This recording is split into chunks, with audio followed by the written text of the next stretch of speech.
UGC में इसीलिए लगाया गया है कि आप लोग जो लगातार उत्पीड़न कर रहे हैं वो ना कर पाए आगे। और आपको ऐसा लगता है कि आप इंक्लूजन के साथ में रह रहे हो, आप सही तरीके से रह रहे हो, तो फिर आपको डरने की जरूरत नहीं है। एक कम्युनिटी को ये चीज़ लगता है कि हमको एज अ ऑपरेसर बताया गया है, हमको ये चीज़ बताई गई है कि हमें उत्पीड़न करेंगे, तो सालों से आप ही तो उत्पीड़न करते आ रहे हैं, तो आप ही के ऊपर तो रूल रेगुलेशन लगेगा। दिक्कत क्या है ना, इनको पता नहीं है डिस्क्रिमिनेशन का डी, और आप बोल रहे हैं हमारे बच्चों के साथ में भेदभाव होगा। आपके बच्चों को एजुकेशन इंस्टीट्यूशन में जाने से कभी किसी ने नहीं रोका, और कल तक यही आपके हिंदू थे। हाँ, कल तक आप बोल रहे थे कि सारे हिंदू भाई भाई हैं। अब आपके भाइयों के लिए थोड़े रेगुलेशन क्या आ जाते हैं, आप अपने आप को स्वर्ण बता के अलग कर लेते हैं। अब आप बांटने की राजनीति नहीं कर रहे हो। आपको समझना पड़ेगा, चंद % लोग जो है ना, जब इनके समुदाय के ऊपर बात आती है ना, तो एक कितने भी पार्टी का क्यों ना हो, कितना भी कुछ क्यों ना हो, किसी भी ओबीसी को सपोर्ट क्यों ना कर रहे हो, जिसको प्रधानमंत्री बिठा ले, वो उसके अगेंस्ट में भी आ जाते हैं। अपेक्षा भी हाल ही में यूजीसी बिल पास हुआ, आप तो अभी विद्यार्थी हैं, तो क्या लग रहा है आपको, ये यूजीसी का बिल का विरोध हुआ और फिर सुप्रीम कोर्ट ने इस पर स्टे लगा दिया, कैसे देख रहे हैं आप इसे? सबसे पहले सर कमाल की बात है, ये वही कोर्ट है जिसने पहले ये चीज़ बोली थी कि यूनिवर्सिटीज़ में ऐसे रेगुलेशंस लाने चाहिए। जब आप थोड़ा बैक में जाओगे तो रोहित वेमुला का केस हुआ, पायल तडवी का केस हुआ, उनकी मदर जब कोर्ट में ये चीज़ पहुंची और उन्होंने ये चीज़ बोला कि अच्छे रूल रेगुलेशंस होते, SC ST का सेल सही तरीके से काम कर रहा होता तो हमारे बच्चों की ऐसी मौत नहीं हो रही होती। तो उसके बाद कोर्ट ने ये चीज़ मानी कि सही बात है, रूल रेगुलेशन थोड़े स्ट्रिक्ट होने चाहिए। और यही हमारे जो CGI साहब हैं सूर्यकांत जी, उन्होंने ये चीज़ बोली थी कि करवाना चाहिए। अब कमाल की बात है, वही CGI अब इसमें स्टे लगवा देते हैं।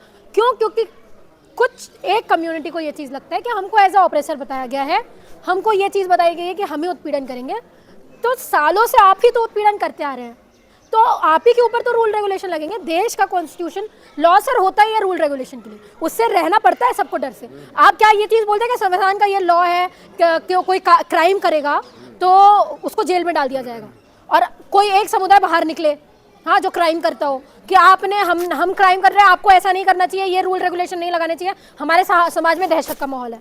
अरे भाई, इसीलिए तो लगाया गया है, यूजीसी में इसीलिए लगाया गया है कि आप लोग जो लगातार उत्पीड़न कर रहे हैं वो ना कर पाए आगे। और आपको ऐसा लगता है कि आप इंक्लूजन के साथ में रह रहे हो, आप सही तरीके से रह रहे हो, तो फिर आपको डरने की जरूरत नहीं है। डरने की जरूरत ही नहीं है आपको इस चीज़ के लिए। आपको कोई इक्विटी कमेटी नहीं आएगी उठाने के लिए, ना आपको कोई गिरफ्तार करके लेके जाएगा, बिल्कुल नहीं। आप जैसे खाते पीते बैठे ना वैसे रहिए। और ये जो एक परसेप्शन बना दिया गया है कि SC ST OBC के बच्चे ही हैं बस, उसमें तो पूरी गाइडलाइंस पढ़िए।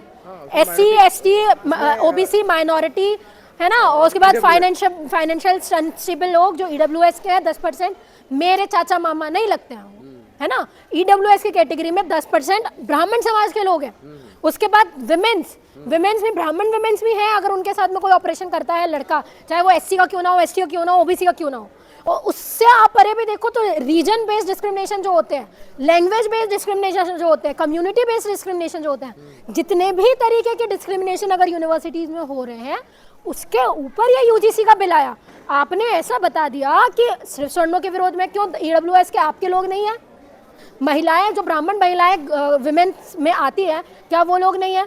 और इसकी जरूरत इसलिए पड़ी क्योंकि SC ST cell, women cell होने के बावजूद भी लगातार उत्पीड़न हो रहे हैं, बच्चों पे हो रहे हैं लगातार। ये आप ही की रिपोर्ट बोलती है ना, यूनिवर्सिटी की रिपोर्ट बोल रही है कि 118% की वृद्धि हुई है इंस्टीट्यूशन डिस्क्रिमिनेशन में। तो ये मैं तो नहीं बोल रही हूँ, ये मेरा डेटा तो नहीं है, ये सरकार का डेटा है, ये यूनिवर्सिटी का डेटा है। वो भी अभी ये वाली जो गाइडलाइंस है सर IIT में नहीं लगी हुई है, हाँ ना IIM वगैरह में लगी हुई है, और भी दूसरे इंस्टीट्यूशंस में नहीं लगी हुई है। पायल तडवी यहाँ की नहीं है ना, पायल तडवी वो MBBS कर रही थी, लड़की महाराष्ट्र से थी, वहाँ पे भी उस यूनिवर्सिटीज में भी लगना चाहिए ना। लेकिन जो खेल मोदी जी ने खेला है, आपको इसको समझना पड़ेगा।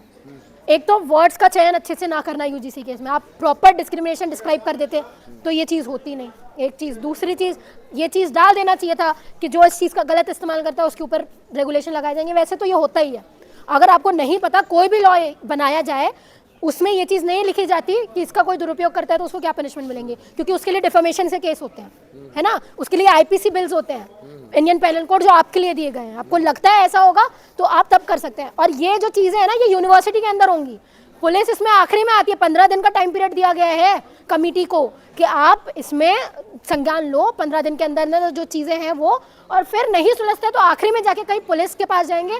पुलिस भी एफआईआर बहुत लास्ट में लिखती है। तो ये जो बोल रहे हैं हमारे बच्चों को क्रिमिनल बना के पूरा उनका फ्यूचर तबाह कर दिया जाएगा, ये बिल्कुल गलत नरेटिव है, ऐसा बिल्कुल भी नहीं होने वाला।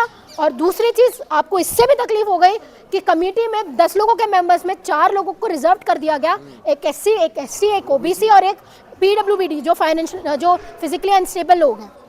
तो आपको क्या दिक्कत थी उसमें? आपको लेकिन मैम इस पे जो विपक्ष लगातार सामाजिक न्याय की बात कर रहा है, जाति जनगणना की बात कर रहा है, ओबीसी की बात कर रहा है, ओबीसी एसटी की बात कर रहा है, लेकिन विपक्ष का रवैया इस पे खामोशी आप किस? हाँ, मुझे समझ में नहीं आ रहा है, मुझे ये चीज़ समझ में नहीं आई। अखिलेश यादव ने तो स्वागत किया है इस चीज़ का, मायावती जी ने भी किया, हाँ, राहुल गांधी जी भी कुछ स्टे होने के बाद हाँ, मैं बता रही हूँ आपको।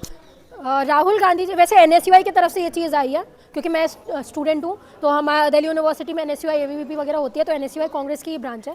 उन्होंने इस चीज़ का स्वागत किया है, पर हम लोग एक्सपेक्ट कर रहे थे कि बहुजन राजनीति के बारे में लगातार आप ग्राउंड पे हैं राहुल गांधी जी, लोग एक्सपेक्ट कर रहे थे कि आप बोले, क्योंकि अब खौफ उनको भी है ना सर, उनका वोट बैंक भी ब्राह्मण है।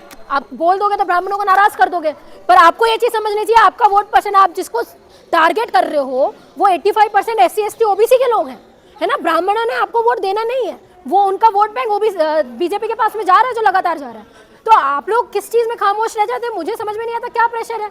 अगर आप एक तरफ ग्राउंड में जाके बहुजनों की बात कर रहे हो तो उनके लिए जो रूल रेगुलेशन आए हैं यूजीसी का, उसको सपोर्ट करना चाहिए था। अपेक्षा एक सवाल है, आप बोलने दो ना, कंटिन्यू करो, अभी बोल दो, चलो बोलो। अपेक्षा एक सवाल है मेरा, क्या डिस्क्रिमिनेशन होता है? आप अभी, क्योंकि आप प्रेजेंट टाइम में दिल्ली यूनिवर्सिटी नॉर्थ कैंपस में पढ़ रहे हैं, तो आपने कितना डिस्क्रिमिनेशन देखा है? देखिए सर, मैं आपको बता देती हूँ, ये बिल्कुल सही बात है कि जो इंस्टीट्यूशंस हैं, एजुकेशन इंस्टीट्यूशंस हैं, दिल्ली यूनिवर्सिटी जैसे प्रेस्टीजियस कॉलेजेस हैं, वहाँ पे डिस्क्रिमिनेशन होता है, और एक नहीं, लगातार। मैंने पहले भी कई बार ये चीज़ बोली कि शिवाजी कॉलेज में एक बच्चे को, दलित बच्चे को लगातार प्रिंसिपल की तरह टॉर्चर किया गया, ठीक है, 15 दिन उसको अंदर रख के, कस्टडी में रख के मारा गया उस लड़के को।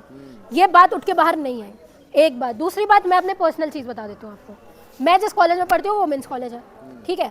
मैं आपको लड़कियों की सोच बता देती हूँ। वहाँ पे कुछ तमाम लड़कियाँ जो स्वर्ण कास्ट से बिलोंग करती हैं, वो ये चीज़ कहती हैं कि हम दोस्ती भी करेंगे, हम सपोर्ट भी करेंगे उन लोगों को जो ब्राह्मण है, उसमें भी खूबसूरत है। तो इसमें रेसिज्म भी आ जाता है ना, काले गोरे का जो मतभेद है वो भी आ जाता है, इसमें कास्ट बेस्ड डिस्क्रिमिनेशन भी आ जाता है। तो आपको समझना पड़ेगा, इंस्टीट्यूशन में एक तरीके का डिस्क्रिमिनेशन, भेदभाव नहीं होता है। आपके रंग को लेके, आपके कपड़ों को लेके, आपके कास्ट को लेके, आपके जेंडर को लेके, आपके क्रीड को लेके, चाहे आप बाइसेक्सुअल क्यों ना हो, चाहे आप ट्रांसजेंडर क्यों ना हो, हर चीज़ के ऊपर मतभेद होते हैं, हर चीज़ के ऊपर डिस्क्रिमिनेशन होता है। इसीलिए ये जो 118.4% की वृद्धि है, ये इसीलिए है क्योंकि हो रही है। और पता है, मैंने पहले भी ये चीज़ बोली है, जो सामने वाला इंसान अगर सामने बोल देता है ना कि हमको नहीं जमते दलित लोग, हम लोग उससे सावधान जरूर रह सकते हैं, क्योंकि हमें पता है उसकी सोच क्या है। लेकिन जो अपनी मानसिकता के अंदर उसने बांधा हुआ है ना, जो सामने से बोलता भी नहीं है, वो ज़्यादा खतरनाक है हमारे लिए, क्योंकि हमारे पीठ पीछे वही छुरा भोगता है। और मैं ये भी नहीं बोल रही हूँ कि पूरे ब्राह्मण खराब है, बिल्कुल नहीं। कई मेरे दोस्त ऐसे हैं, कई मैं जिनको जानती हूँ, वो लोग ऐसे हैं जो सपोर्ट कर रहे हैं यूजीसी का। आप लगातार सोशल मीडिया में देख रहे होंगे, नेहा सिंह राठौड़, वो भी स्वर्ण नहीं है, ठीक है, वो भी सपोर्ट कर रही है। और उसके बाद मेरी कम्युनिटी के मेरे कॉलेज के कई स्टूडेंट्स हैं जो स्वर्ण कास्ट से बिलोंग करते हैं, पर जो समझते हैं कि ऑपरेशंस हो रहे हैं, डिस्क्रिमिनेशन हो रहे हैं, वो भी सपोर्ट कर रहे हैं। तो हम लोग विरोध ब्राह्मणों का नहीं कर रहे हैं, आपको समझना पड़ेगा। हम विरोध कर रहे हैं ब्राह्मणवाद का, हम विरोध कर रहे हैं मनुवाद का। ये जरूरी नहीं है ब्राह्मणवाद का सपोर्ट करने वाले सिर्फ ब्राह्मण ही हो, ओबीसी के लोग भी हैं, एससी के लोग भी हैं, जो जातिवादी है, जो दिमाग में अपने डिस्क्रिमिनेशन लेके पैदा होते हैं, है ना। ओबीसी के लोग उत्पीड़न ब्राह्मण उतना नहीं करते जितना ओबीसी के लोग करते हैं एससी एसटी के साथ में, महिलाओं के साथ में। लेकिन हम भी आपके साथ में इसलिए आते हैं क्योंकि आप ही के लोगों के साथ में रीवा में घटना हो जाती है, जब उखाड़ दिया जाता है आपकी चोटी को एक पांडे जी के द्वारा। इटावा में घटना हो जाती है ओबीसी के साथ में, जब उसके ऊपर ब्राह्मण का मूत्र छिड़का जाता है। आप ही के लोग हैं, ओबीसी के लोग हैं, जो यादव, जो हमारे बच्चे की बारात नहीं जाने देते हैं, ठीक है, ये सारे आप ही के लोग हैं। मेरठ में जो घटना होती है, एक लड़के को जिंदा जला दिया जाता है, वो दलित लड़का था। क्यों जला दिया जाता है? क्योंकि वो एक तबके से बिलोंग करता है, दलित कम्युनिटी से बिलोंग करता है। तो ये देश की सच्चाई है, ये ग्राउंड रियलिटी है। ये डिस्क्रिमिनेशन आपको समझने पड़ेंगे कि कैसे हो रहे हैं, क्या हो रहे हैं। और आपको ऐसा लगता है कि देश में डिस्क्रिमिनेशन नहीं है, उनको भेजो, इटावा में भेजा जाए, उनको भेजा जाए रीवा में, उनको भेजा जाए मेरठ में, जहाँ पे ऐसी सारी घटनाएं हो जाती हैं, ठीक है, तब आपको देखने को मिलेगा। दिक्कत क्या है ना, इनको पता नहीं है डिस्क्रिमिनेशन का डी, और आप बोल रहे हैं हमारे बच्चों के साथ में भेदभाव होगा। आपके बच्चों को एजुकेशन इंस्टीट्यूशन में जाने से कभी किसी ने नहीं रोका, लेकिन हमारे बच्चों को आज भी जाने से रोका जाता है। आप ही के लोग बोलते हैं कि तुम नहीं जा सकते। आप ही के लोग थे जो ये सारे तंत्र जो अपने पास में लेके बैठे थे 2000 सालों से कि पढ़ने में सिर्फ आपका हक होगा। अब हमारे बच्चे आ रहे हैं, उसमें भी आप डिस्क्रिमिनेशन कर रहे हैं, उसमें भी हमारे लिए क्या रेगुलेशन आ जाते हैं, आपको बहुत दर्द होने लगता है। और कल तक यही आपके हिंदू थे, हाँ, कल तक आप बोल रहे थे कि सारे हिंदू भाई भाई हैं। अब आपके भाइयों के लिए थोड़े रेगुलेशन क्या आ जाते हैं, आप अपने आप को स्वर्ण बता के अलग कर लेते हैं। अब आप बांटने की राजनीति नहीं कर रहे हो, अब नहीं बोलोगे बटोगे तो कटोगे, अब तो खुद बट जाते हो ना। बाबा भी गए हैं। और अभी धीरेन्द्र शास्त्री जी नहीं आते जो हिंदू राज बनाने के लिए निकलते हैं, वो नहीं आते हैं। और अब आपके हिंदुओं के जो बचाते हैं आपके मोदी जी, अब वो तेली भी हो जाते हैं। ये है कास्ट डिस्क्रिमिनेशन जो खत्म हमको करना है, लेकिन आप नहीं समझते हो। आज कल तक जो हिंदू राष्ट्र के बहुत बड़े पिता थे, आपने विष्णु का अवतार उनको घोषित कर दिया था मोदी जी को, आज वो तेली भी हो जाते हैं। सर, आपको समझना पड़ेगा, चंद % लोग जो है ना, जब इनके समुदाय के ऊपर बात आती है ना, तो एक कितने भी पार्टी का क्यों ना हो, कितना भी कुछ क्यों ना हो, किसी भी ओबीसी को सपोर्ट क्यों ना कर रहे हो, जिसको प्रधानमंत्री बिठा ले, वो उसके अगेंस्ट में भी आ जाते हैं। क्योंकि आखिरी में इनका जो कास्ट है, इनका जो ब्राह्मणवाद है, ये इनके दिमाग में रहता है। क्योंकि इनको चाहिए कि लगातार हम जो सुपीरियर होते आ रहे हैं, हमारे ऊपर कभी कोई लॉ नहीं बन सकता। और ये यूजीसी का जो गाइडलाइंस है, ये बताता है कि ये जो तुमको हिंदू बोल के साथ में देने वाले थे, ये तुम्हारे कभी साथ में नहीं और कभी सगे नहीं हो सकते।